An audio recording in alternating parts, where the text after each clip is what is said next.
what you have with Occupy Wall Street. And that is what you had in 1989, for people who remember.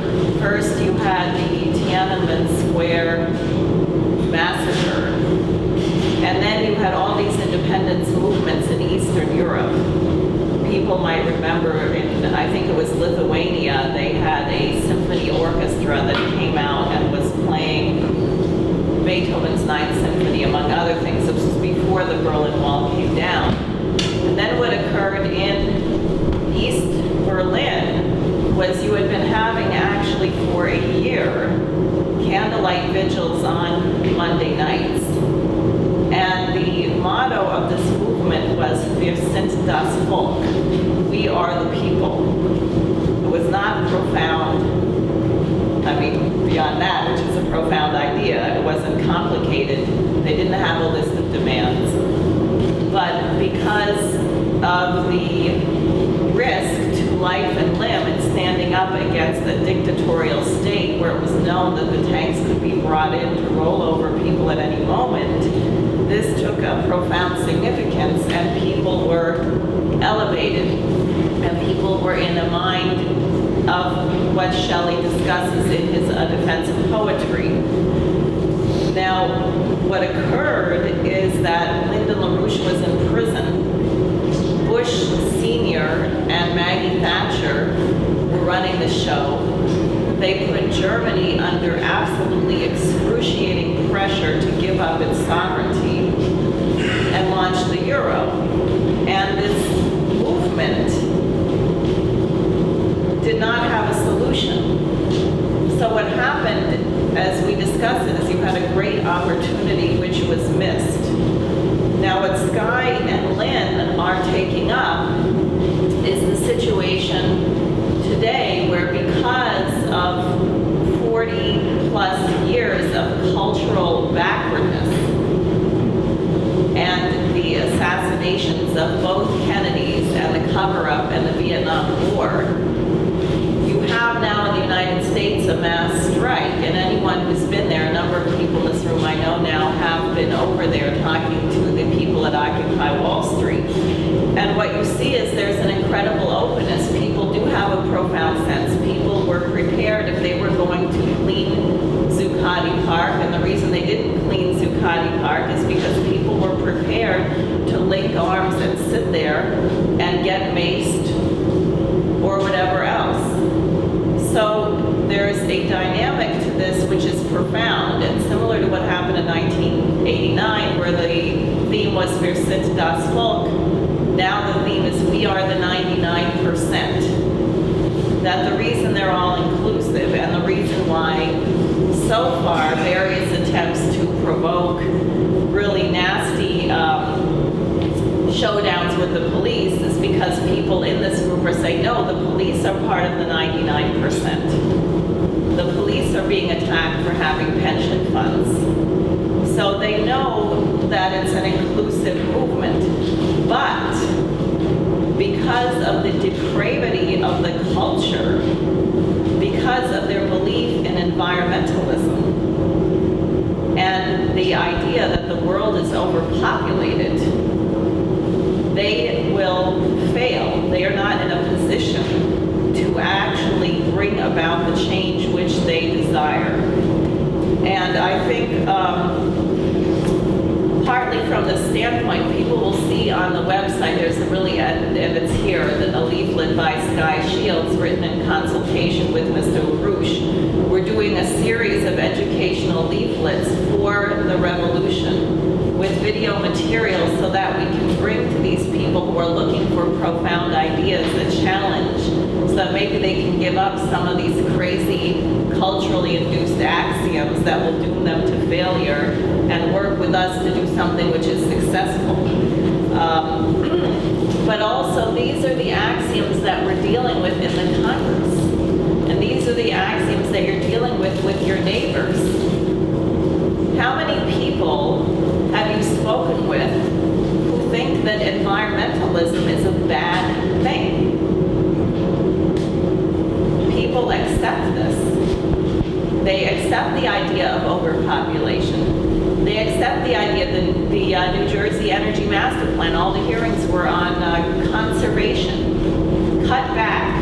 Don't use as much. Don't eat as much. Don't use as much electricity. Next, they'll tell us don't bathe as much. You know, and don't stand next to each other. That'll be a way of encouraging depopulation. Everybody will stink, so you don't want to be around anybody.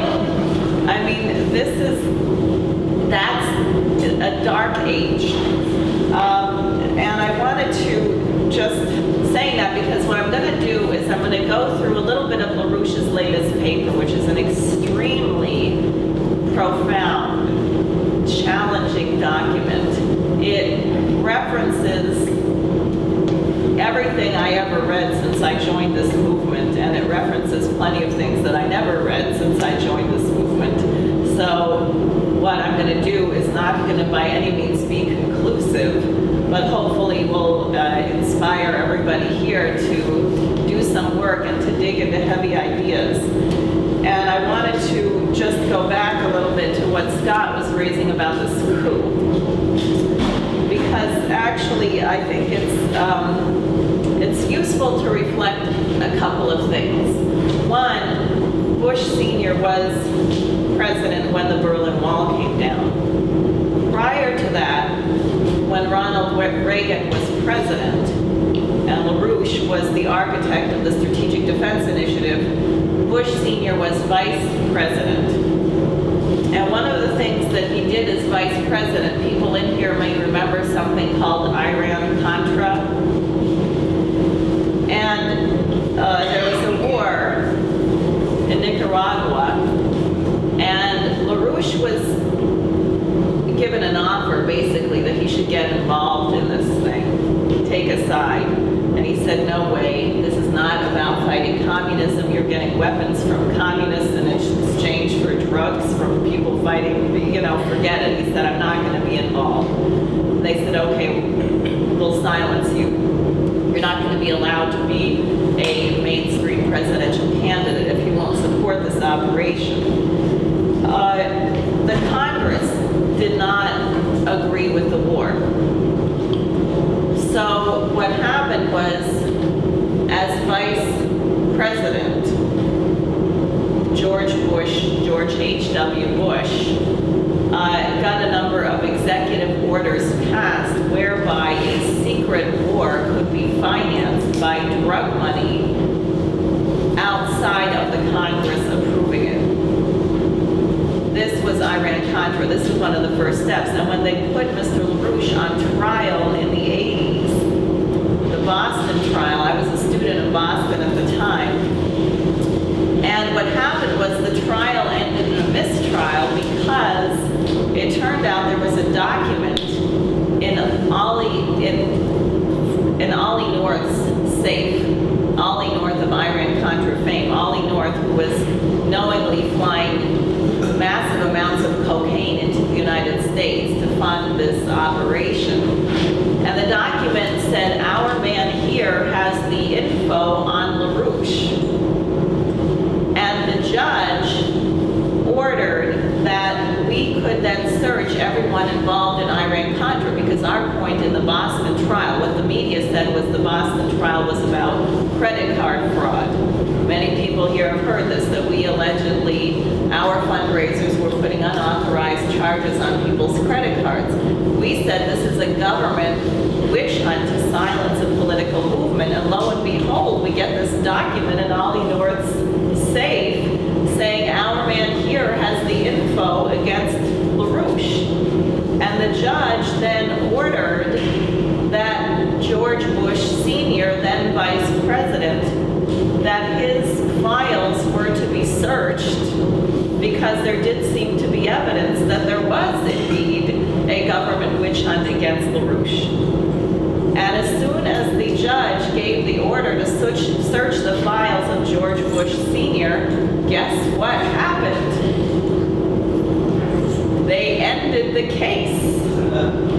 They declared a mistrial. And the pretext was that the jury was too tired and it was going to go on too long, and therefore they were going to declare a mistrial and shut it all down. And this was so outrageous that the jury, and you can imagine a jury, to find a jury that did not know Lyndon LaRouche, you had to have a bunch of not very political people. The jury was so angry that they went out and held a press conference saying that had the trial continued, they would have acquitted LaRouche of all the charges, that it was clear to them that this was a politically motivated case. So I bring that up because LaRouche and this movement has a record. We are seen as the #1 obstacle to this country going fascist. And everyone here should bear that in mind and should think about why Lynn is now trying to get through these very heavy, very difficult and complex ideas. Now, one thing also I just meant to mention on this background of Cheney's role, because as people know, Cheney came in as Defense Secretary under Bush Sr., and explicitly what he did was he got paid, I forget how much it was, or he arranged a contract for Halliburton to do a study on whether Halliburton could actually replace huge sections of the U.S. Army. This is all in the Children of Satan book. And we actually did get rid of 6 full divisions of the Army. That was Cheney's doing, so that they could be replaced by, in effect, mercenaries, by private contractors whose employees are not subject to the same laws and regulations as people who are officially in the U.S. military. So what Obama is doing now, and the fact that Dick Cheney has come out publicly endorsing Obama's assassination of 2 U.S. citizens, and now I guess they did another drone attack and killed al-Awlaki's son and a bunch of other people. So, I mean, this is a big escalation, and they are using drones over the U.S. for spying so far. But the question here is, where is the line? If you're saying that you can assassinate American citizens overseas because of an alleged link to Al-Qaeda, which you never have to disclose in court, and all the evidence is secret, where's the line between that and what we do in the United States? And it's definitely worth thinking about in terms of what's happening with the mass strike and potential responses to the mass strike. And as I said, I thought it was a major victory this week that they had to back off on cleaning the park, that they decided it wouldn't be expedient to have an ugly showdown with the occupiers who were not prepared to move and who did go ahead and do their own cleaning of the park as well. There was some sort of a legal agreement that they would do that. Anyway, so the thing I wanted to start with is this quote. You can see this. I really like this. You develop an instant global consciousness, a people orientation, an intense dissatisfaction with the state of the world, and a compulsion to do something about it. From out there on the moon, international politics looks so petty. You want to grab a politician by the scruff of the neck and drag him 250,000 miles out and say, "Look at that, you son of a bitch." So this was an interview given by Edgar Mitchell, who was an Apollo 14 astronaut, to People magazine in April of 1974, which is great, all right? It's great. So you think about that. Think about your perspective. Think about what we're saying about the new Trans-Pacific Partnership. Doesn't it look like the obvious thing if you imagine looking at the Earth from the moon? Isn't it the obvious thing that these vast areas with vast potential should be developed, like Siberia, like the Arctic? And any sane human being taken off the planet and plopped into outer space, looking back with that kind of perspective, would see that has a much greater priority than some silly war in Afghanistan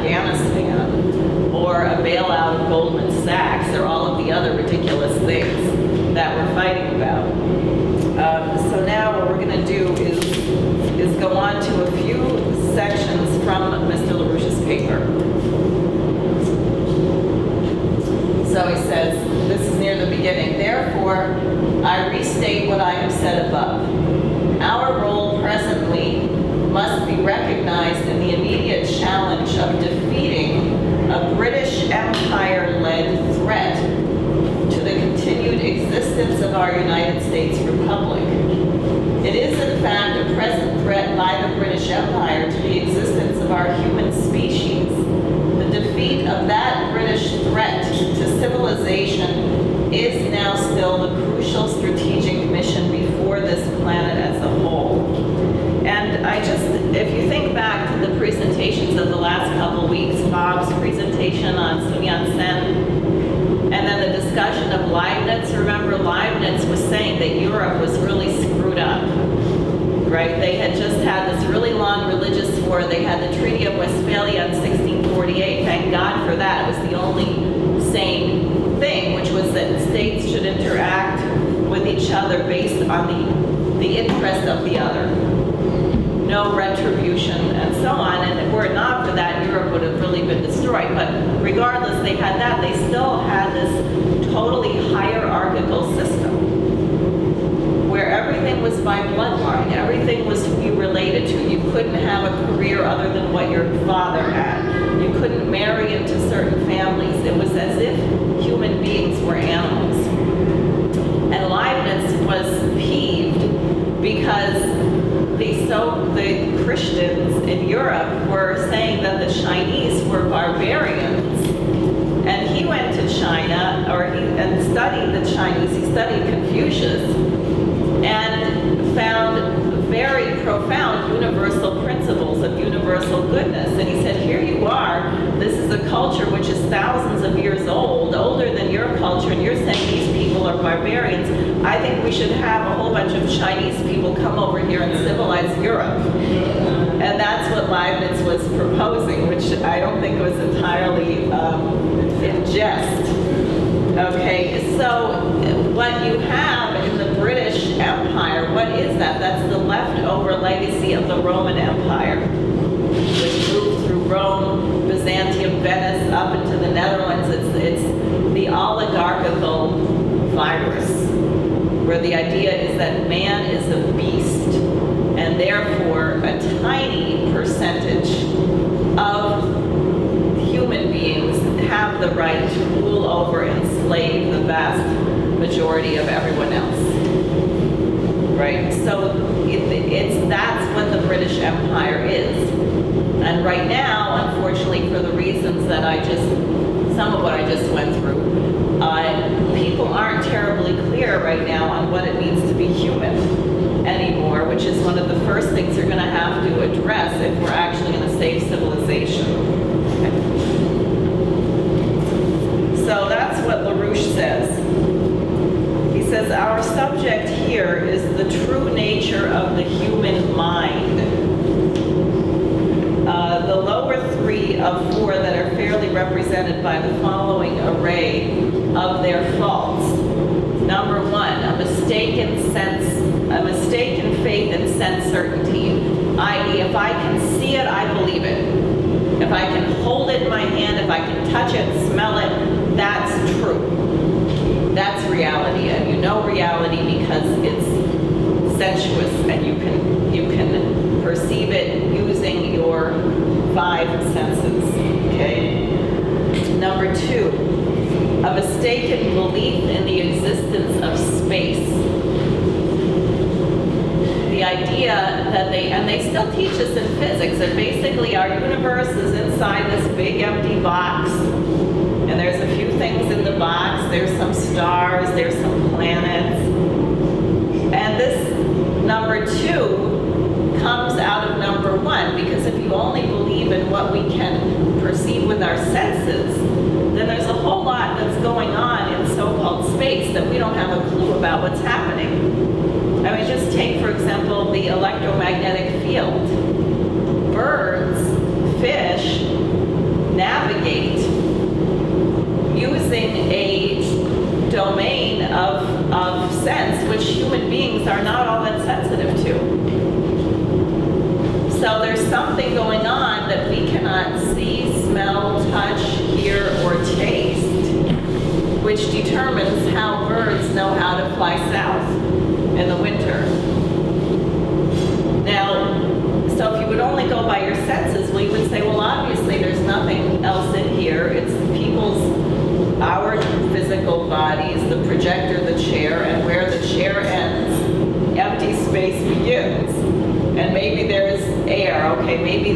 thing we're doing when we inhale, so there's some oxygen or something, but once you get out of our atmosphere, then there's really nothing. And of course, what you discover is that actually nothing could be further from the truth, and not only that, but this so-called space also has a geometry to it. It has a shape to it. And the shape also is hard to imagine because it's probably not simple Euclidean space, like when you think everyone hears about how the shortest distance between 2 points is a straight line. Well, if you're on a sphere, is that line straight anymore? Yeah, that's right. And if you're in a space that's shaped a different way, like how about light? Ever watch light go into water? And it looks like it bends, which it does. It changes to, well, is that a straight line? No, but it's the least time to get to that point. So light picks the least time. Well, how does it do this? So it gives you a hint. We have these clues which you can observe with your senses, but you're required to use your mind to figure out why your senses are in contradiction with each other, which is what Kepler did, and why your senses seem to contradict the things that you thought you knew, like that the shortest distance between 2 points is one straight line and there's only one of them. So you're not going to understand the universe if you rely on this. You will never be able to make a scientific discovery of principle. And 3, a mistaken faith in the existence of simple time. That is, the time always moves at a certain pace and things always go at a certain pace, and there's before and after, and before has a linear direct effect on the after, and things don't affect the present doesn't affect the history, and the future doesn't affect history, right? The time is just a linear construct. And this also is not true. It's not true. It's not even physically true in the universe. And then he says the 4th, nominally transcendental step in that ordering is defined at an appropriate point below. And he brings it up later, which is the distinction between mind and brain. And I'll just say there was an interesting discussion on this question in our basement team, because it's very fascinating. People who study the brain, and everybody's heard these theories which seem to have some relationship to empirical data, that certain parts of your brain, certain areas of your brain control certain functions. And that seems to work because they measure waves of activity from that part of the brain when you're moving your left hand or whatever it is. But it turns out that when someone has a brain injury, that other parts of the brain can begin to take care of the function of the injured part of the brain. It's called brain plasticity. Now, what is the cause of that?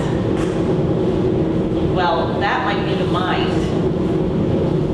The brain, the physical brain is injured, but your mind is able to change the function of your brain. It's a very exciting idea with a lot of implications. Now, what I wanted to do as a big challenge is Shelley, because one of the questions about truth, if you think of an idea, and it's the same problem with mathematics with regard to physics, if you're trying to express an idea, can you express exactly what you mean in words? Or is it that you have an idea and you use the words and they're sort of like a skeleton, and then the mind of the person that you're speaking with reforms the idea in their own mind? So what you're trying to do with language is you want to convey an idea which is not itself in the words, but you use the words to allow the person with whom you're having this dialogue to create their own idea. And that's when you know, when you understand, like sometimes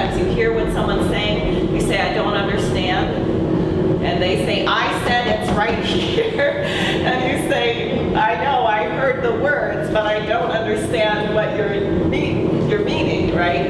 So there's something beyond the words, and the key in poetry, which is phenomenally exciting, is the question that often in a really great poem, by the words actually not making sense in the literal sense, you are allowed to apprehend a very profound idea which is profoundly true but cannot be expressed in the words.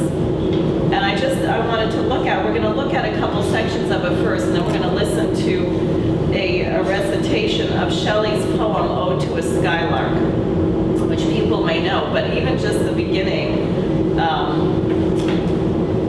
yeah, you can put that on the screen. Is it there? Sure. Oh, it's going to start playing? Then never mind, don't do it until, you cannot do it. Yeah, I'll just read the parts I want. Okay, Stop. No. That's how it sounds. Okay. All right. Anyway, the way it starts, you can see, Hail to thee, life spirit, bird, thou never wert, that from heaven or near it pourest thy full heart in profuse strains of unpremeditated art. Now, I can't help it. Every time I hear this, I get an image of a bird singing from heaven. I always get that image, and the first thing he says is, bird thou never wert. Well, what is it? Well, it's not a bird, but it's somehow in heaven, and it has a heart, supposedly, which is full, and it's full of unpremeditated art, and it's somehow sharing that. But it's not a bird. It's a spirit. It's a spirit. And then higher still and higher, from the earth thou springest like a cloud of fire. A cloud of fire. What is a cloud of fire? Isn't a cloud dark, gray, blocks out light? How can you have a cloud of fire? The blue deep thou wingest, and singing still dost soar, and soaring ever singest. So he's talking about wings, but he already said it wasn't a bird. Okay? And there's, listen to this. The pale purple even melts around thy flight like a star of heaven in the broad daylight. Who has seen a star when it's high noon? And he says, thou art unseen, but yet I hear thy shrill delight.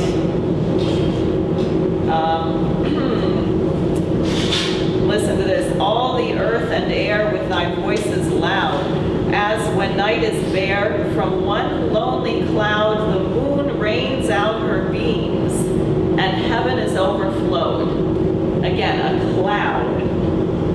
And then somehow you have beams coming out of a cloud. And then there's one that I really, really love, which is, yeah. Here it is. Listen to this. Try and imagine this one. Sound of vernal showers on the twinkling grass. Has anyone ever heard rain landing on grass? Sound of vernal showers on the twinkling grass. Rain awakened flowers. All that ever was joyous and clear and fresh, thy music doth surpass. You can't hear any of those things. No, you can't hear any of them, but he's talking about the music. Now, can you have music without sound, without hearing? Teach us, sprite or bird, what sweet thoughts are thine. I have never heard praise of love or wine that panted forth a flood of rapture so divine.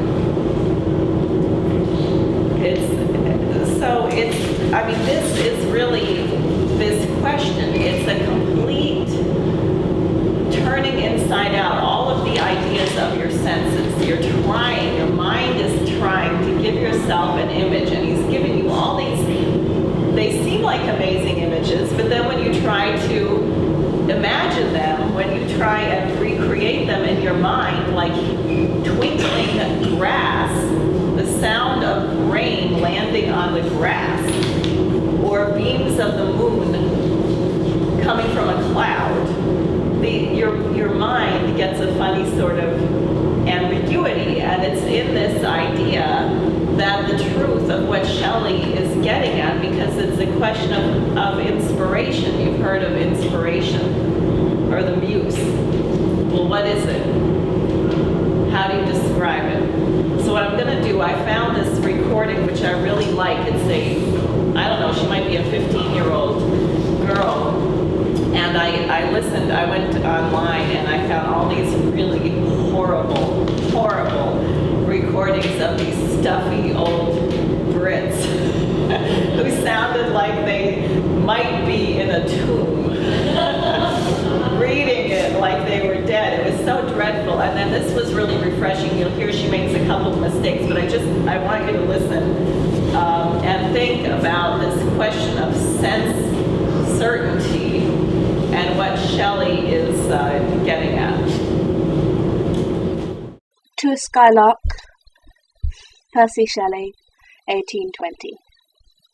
Hail to thee, blithe spirit, bird thou never wert, but from heaven or near it, pourest thy full heart in profuse strains of unpremeditated art.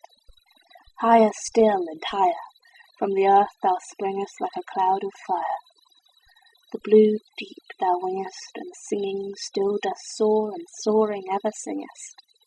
In the golden lightning of the sunken sun, o'er which clouds are brightening, thou dost float and run, like an unbodied joy whose race is just begun.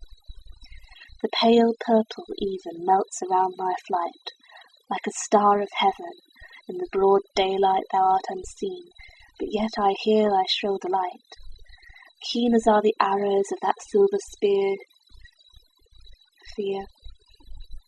Keen as are the arrows of that silver sphere, whose intense lamp narrows in the white dawn clear, until we hardly see, we feel that it is there.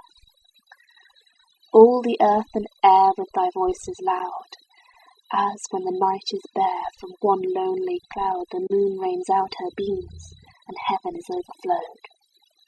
What thou art we know not, what is most like thee? From rainbow clouds there flow not drops so bright to see, as from thy presence showers a rain of melody. Like a poet hidden in the light of thought, singing hymns unbidden, till the world is wrought to sympathy with hopes and fears it heeded not. Like a high-born maiden in a palace tower, soothing her love-laden soul in secret hour with music sweet as love, which overflows her bower. Like a glowworm golden in a dell of dew, scattering unbeholden its aerial hue among the flowers and grass, which screen it from the view. Like a rose embowered in its own green leaves, by warm winds deflowered till the scent it gives makes faint with too much sweet those heavy winged thieves. Sounds of vernal showers on the tinkling grass, rain-awakened flowers, all that ever was joyous and clear and fresh, thy music doth surpass. Teach us, sprite or bird, what sweet thoughts are thine. I've never heard praise of love or wine that panted forth a flood of rapture so divine. Chorus hymnal or triumphal chant, matched with thine, would be all but an empty vaunt, a thing wherein we feel there is some hidden want. What objects are fountains of thy happy strain? What fields or waves or mountains? What shapes of sky or plain? What love of thine own kind? What ignorance of pain? With thy clear, keen joyance languor cannot be, shadow of annoyance never came to thee. Thou lovest, but ne'er know love's sad satiety. Waking or asleep, thou of death must deem things more true and deep than we mortals dream. Or how could thy notes flow in such a crystal stream? We look before and after, and pine for what is not. Our sincerest laughter with some pain is fraught. Our sweetest songs, are those that tell of saddest thought. And if we could scorn hate and pride and fear, if we were things born not to shed a tear, I know not how thy joy we ever should come near. Better than all measures of delightful sound, better than all treasures that in books are found, thy skilled poet were, thou scorner of the ground. Teach me half the gladness that thy brain must know. Such harmonious madness from my lips would flow, the world should listen to them, as I am listening now.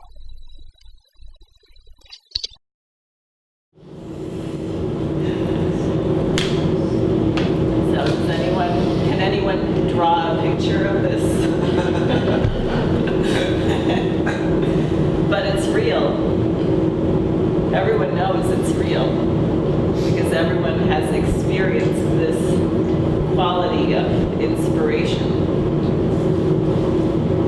And I don't think any of us could probably do a better job of describing it than Shelley did in this poem, which in a sense tells you nothing. And I wanted actually here, LaRouche makes a point in the paper on this question of reductionism, where the idea is you take a principle which is true, and then you say, I'm going to break it down, I'm going to reduce it into parts. Now, if you think of trying to do that with this poem, what happens? It has wings. It's a bird.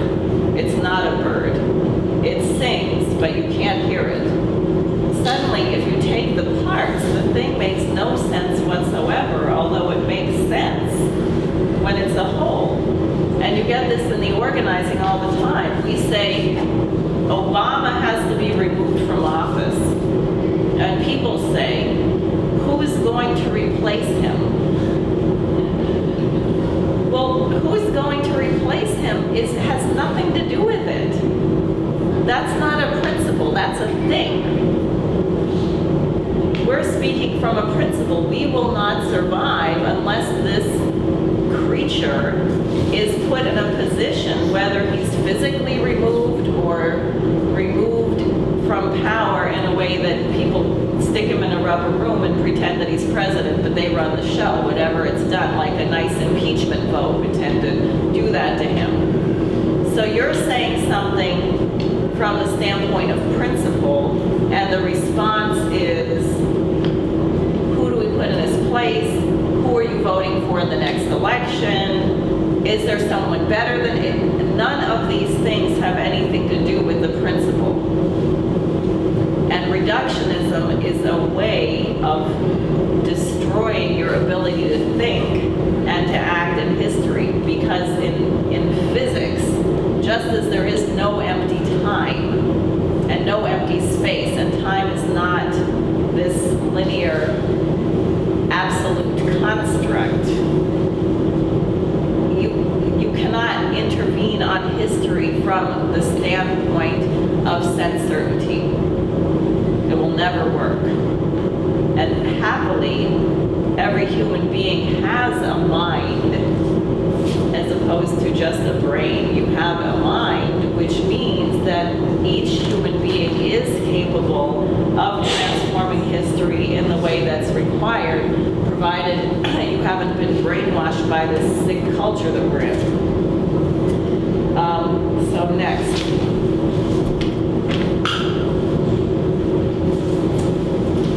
You might be tempted to ask, what might be gained from those reflections?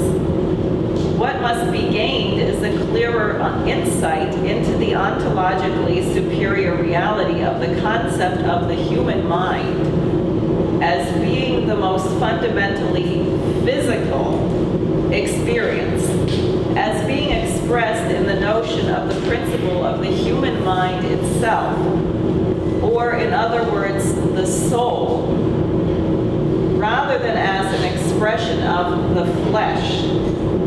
as the only real expression of the living human identity. And this also gets at why it's such an evil thing, these cost-effective people with Obama's health care, where they have this thing they call it quality of life. Was quality of life based on your mind? No, because as Obama said in that town hall meeting when the woman asked about her 104-year-old mother who had had a pacemaker put in at the age of 99 and was doing great, and what had happened was she called doctors and they didn't want to put a pacemaker in someone who was 99 years old. And her mother's doctor said, take her to see the people who do the pacemakers, because when they see her and they see her zest for living, they'll say, okay, we're going to do it. And they did it, and she was doing great, 6, 7 years later. And Obama said, well, no, we could never take that into account because we have no way of measuring it. So we would just say, you're over a certain age, sorry, you don't get the treatment. Okay, that's this reductionism. That's brain versus mind. Totally destructive, totally evil. Now, what's next? I forgot what I put next. Oh yeah, this is wonderful. This is what we're discussing. The most efficient distinction of the two states as they interact with varying degrees of relative intensity seem to express evidence to the effect that the difference is to be located as a sort of quarrel between a creative overbrain and a bestial, e.g. literal, underbrain, both inhabitants of a common, quote-unquote, normal human individual as distinct from the beasts. The challenge is typified by the conflict between the conceptions of J.S. Bach and the so-called popular music entertainment today. All right, and everyone can think of moments where you have conflicts. The biggest one is, and this is in when Christ is at Gethsemane, and people may remember that he asks his disciples to watch with him while he prays, and they fall asleep.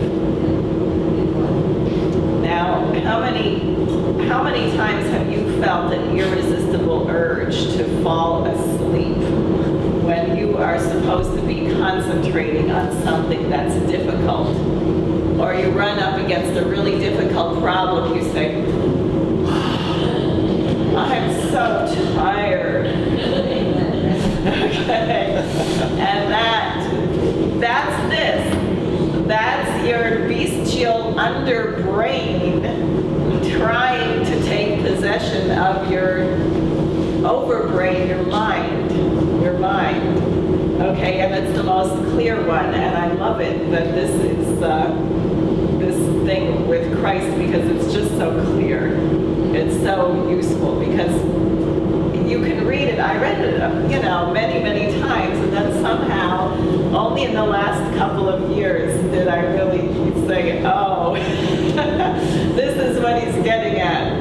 This is what he's getting at. And you can catch yourself, you know it when you're going there. You get to a thorny idea and you just want to go to sleep. Okay, that's the fight. Now, next, and this is the most maybe challenging part, and I have to say I don't fully understand this, but I'm going to use an example that I think helps us sort of get at this. This was a topic of discussion between Mr. LaRouche and the basement team, where he writes, in virtual waves of biological development, but in the same process, a process in its pioneering phase appears to shift somewhat to a lateral development. It appears that in some cases, as in economic progress, for example, development shifts toward development of a form of moving ahead by developing sideways rather than simply forward.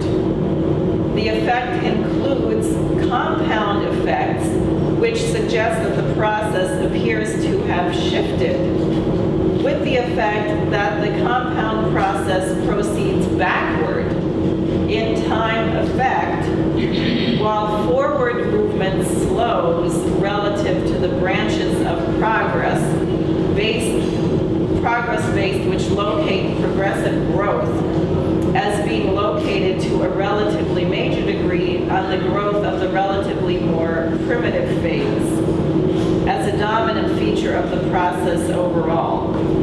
This is notable in physical economic growth. Now that's tough, because he's talking about things occurring simultaneously where perhaps you don't get progress in the way that you think, but something happens off to the side, which then becomes crucial for the next development. And one of the things that they brought up was the question of mammals, that when you had the dinosaurs, you actually did have these little mammals, and they were very tiny, and there weren't that many of them, and it didn't really seem that being a mammal was a particular great advantage over being a reptile, over being a dinosaur. But then what happened is the conditions of our intergalactic travels caused the dinosaurs to go extinct. And then these little mammals, which were not that developed, suddenly flourished and became developed. And we can see now that being a mammal is greatly superior to being a reptile. It's more complex, and then somehow from these mammals you got to human beings, which are much beyond that because of this question of creativity. And it's interesting, I have to say right now, apparently a lot of the mammals are now going extinct. This is something the environmentalists want to blame on man-made climate change. But this is a natural part of the development of the planet. That whole, 80% of all species go extinct, and then new species which are more advanced emerge. Now, human beings are not animals, so we don't have to go extinct. But if we don't want to go extinct, we have to utilize that which distinguishes us from the animals, which is, as he said, our soul, our mind. Our mind, which has a physical effect in the physical universe, but you cannot see, touch, smell, taste, or detect it on any of the advanced instruments of measuring that we have. But that's the thing that is the distinction. Now, so this question of time, I was very struck, and what I want to end with is we're going to listen to a speech that President Kennedy gave on the opening of a dam. This was, I think, August of 1962, yeah. And it's about 16 minutes. And I want you to think about his perspective, because what you hear is he references over and over again Franklin Roosevelt and the REA, the Rural Electrification Administration. And the REA was extremely controversial when FDR did it, because the monetarist, reductionist Wall Street argument was that it was too expensive to bring electricity to the countryside because the houses might be 40 miles apart. So it was okay to have electricity in the city where people were close together, but it was not cost effective to have 40 miles of wire. So one farmer, and God knows what his parents did, they might have been farmers before him, he probably didn't even own a suit. Right? So some farmer with dirty hands and a stinky house that smelled like cows should be allowed to have electricity. And of course FDR knew that you transform the field, and the whole population is up to a new platform of existence. So just think about this question and what LaRouche is saying about the present, the past, the future, lateral developments, and think about the way that Kennedy is addressing this in this speech, which really is it's remarkable.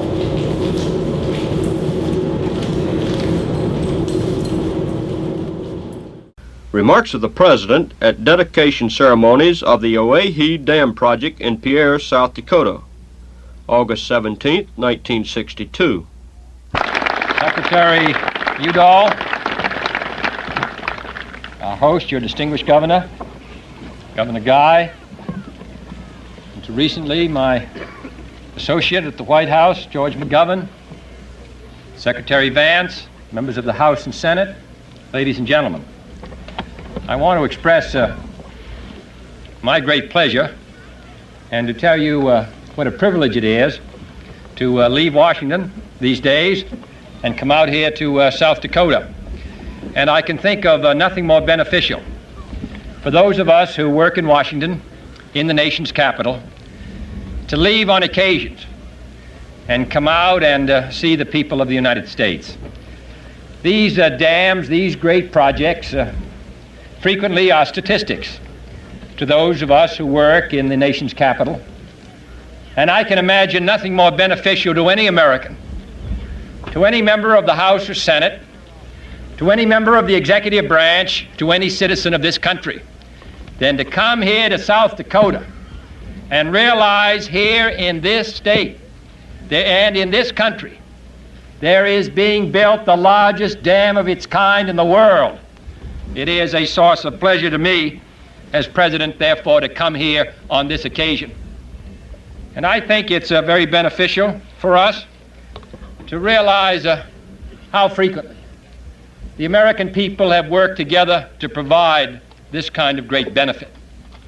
We are 180 million different people with very different ideas on what we should do and how this country should be run and where we should go and what are our responsibilities and obligations. I think it is important that we recognize how often we work together to accomplish great results. And this Missouri River Basin Power System, these lights going on and off, bring to our attention the remarkable progress which we've made in one generation in this country in lighting the West, in bringing the benefits of science and technology to the people who live in this part of the United States. These are benefits which are made available to all American citizens. There could be no view of this country more erroneous than members of the Congress or of the executive or the citizens of different states to believe that what happens here in South Dakota is important only to the people of South Dakota and is a matter of indifference to the people of New England or California. I can imagine no better way than for this country to stand still if that should ever become our viewpoint and our mentality. What happens in this basin helps all the people of all the country. What happens in the east helps the west. What happens in the south helps the north. This country would not have achieved the highest standard of living in the world, the largest productive power, if we had been merely 180 million different people. Instead, free and independent, and yet willing to work together, we've accomplished this. And we're going to accomplish all the other great tasks that lie before us if we are to achieve our destiny. So I'm glad to be here.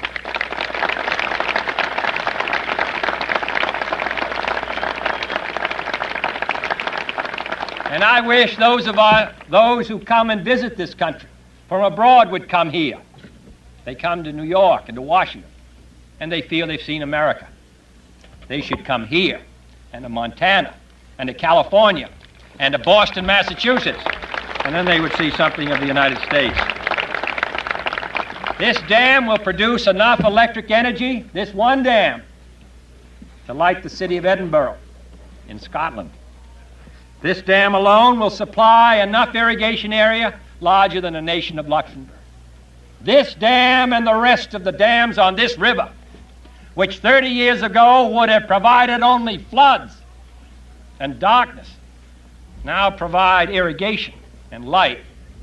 And though those of us who are here today follow in the footsteps of those who made it possible, we share a satisfaction and also a commitment that we must in our time make it easy for future presidents of the United States and future citizens in the 1970s and 80s to visit projects like this, which have been planned and carried out in our day.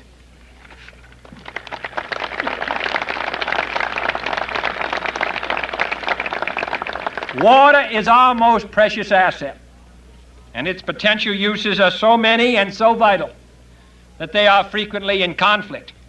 Power versus irrigation, irrigation versus navigation, navigation versus industrial, industrial versus recreational. Here in the Missouri Basin, the supply of water cannot meet all of these needs all the time. Accommodations are necessary.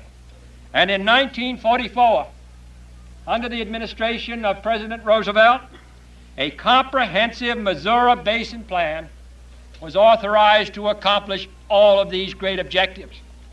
This is the fifth of 6 great dams to control the main stream of the Missouri River.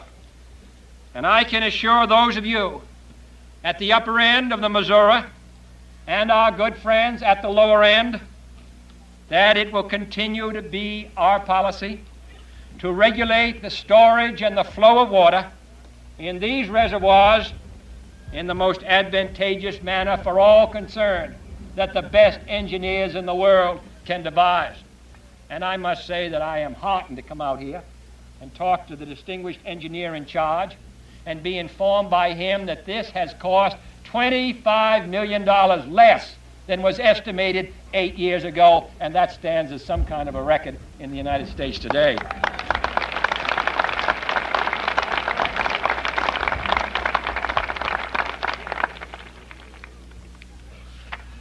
We're going to take him back to Washington and put him in charge of the whole operation.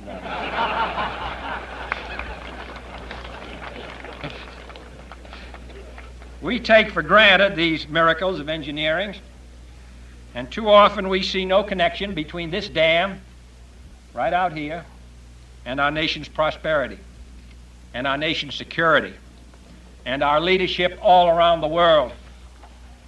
The facts of the matter are that this dam and many more like it are as essential to the expansion and growth of the American economy as any measure that the Congress is now considering. And this dam and others like it are as essential to our national strength and security as any military alliance or missile complex. When we are inclined to take these wonders for granted, let us remember that only a generation or two ago, all the great rivers of America, the Missouri, the Columbia, the Mississippi, the Tennessee, ran to the sea unharnessed and unchecked. Their power potential was wasted. Their economic benefits were sparse. And their flooding caused an appalling destruction of life and of property. Then the vision of Theodore Roosevelt was fulfilled by Franklin Roosevelt. And to demonstrate how important this is as a national issue, 2 distinguished American presidents from New York State saw how essential it was to the nation and New York State to develop the resources of the West. And as a result, this nation began to develop its rivers systematically, to conserve its soil and its water, and to channel the destructive force of these great rivers into light and peace. And today, as a result of this, the face of this nation has been changed. And forests are growing where there was once dirt and waste. And now there is prosperity where our poorest citizens once lived. If there is one outstanding story among all this, which indicates the kind of progress we can make working together, it's the story of the REA and of Sam Rabin of Texas and Franklin Roosevelt of New York and George Norris of Nebraska. Less than 30 years ago, in the lifetime of most of us here, as you know, fewer than 10% of all our rural homes in this country had electric power. Whenever I read about the statistics of desolation that are in the underdeveloped world in Latin America and all the rest, we should realize that less than 30 years ago, only 10% of our rural homes had electricity. That's how quickly the face of a nation can be changed, by determination and by cooperative action by all the people. And then a farmer had no opportunity to participate in the mainstream of American life, to use labor-saving machinery, nor did his wife. Did they have light or a telephone or a radio? Today, more than 95% of rural homes have electric power. The lives of these farmers and their families and their children have been enriched by living in the closest communion with the rest of our country. The REA co-ops and power districts, which have marketed this power, have been a happy middle ground between private enterprise and public cooperation. They are making the most of Theodore Roosevelt's principle that marketing agencies which represent all the people should be given a preference in the development of waters which belong to all the people. And I don't think the role of the REA is finished yet.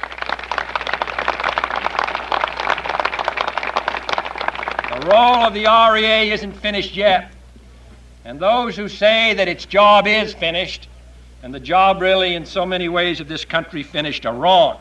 By the end of this century, we're going to have 300 million people and a $2 trillion national income, and a great responsibility as the food basket of a world which will double its population in the next 40 years. This is the prospect for the end of this century. And the key to this century is power. Power on the farm as well as the factory. Power in the country as well as the city. And the need for power on the farm and the countryside continues to grow. Electricity rates must remain low. More generating capacity must be developed. And soon the vast resources of nuclear energy will be tapped.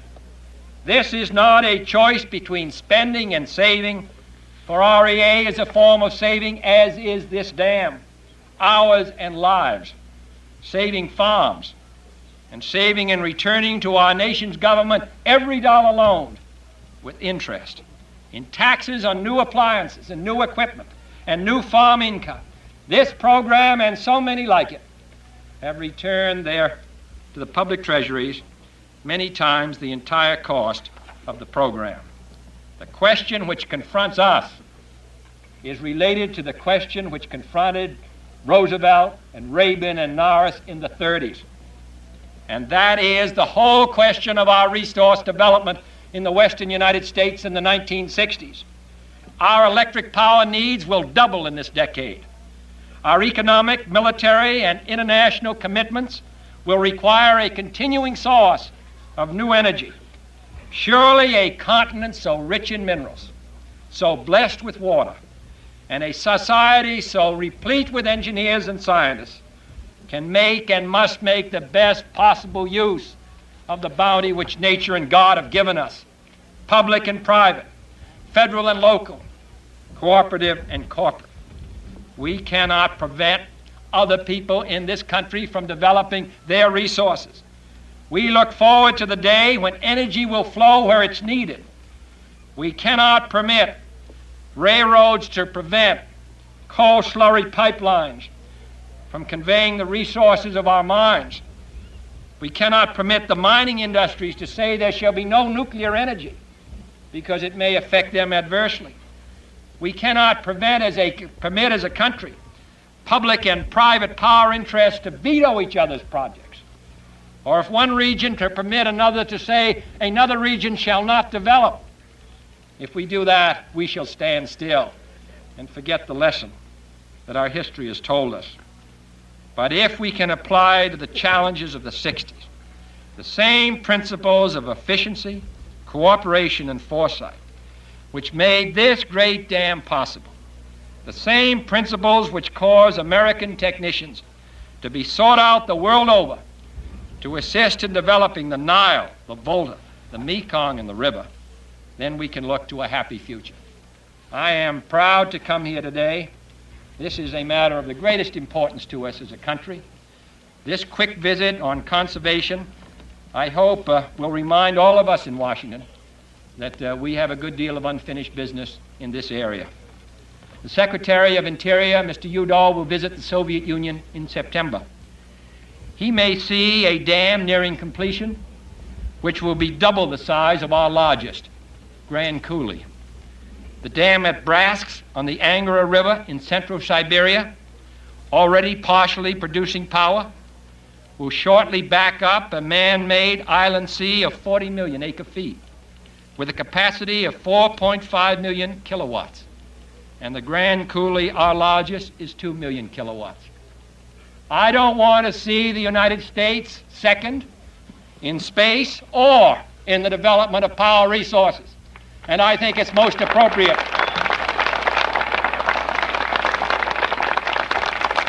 I think it's most appropriate in this great decade that we light the entire country. I think our commitment is that expressed by a distinguished senator from my own state of Massachusetts, whose words are hung behind the Speaker's chair in the House of Representatives.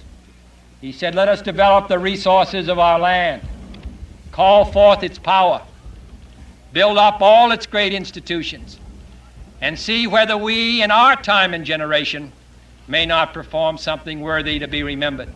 I'm proud of the engineers and of the citizens of this state who helped build this great dam.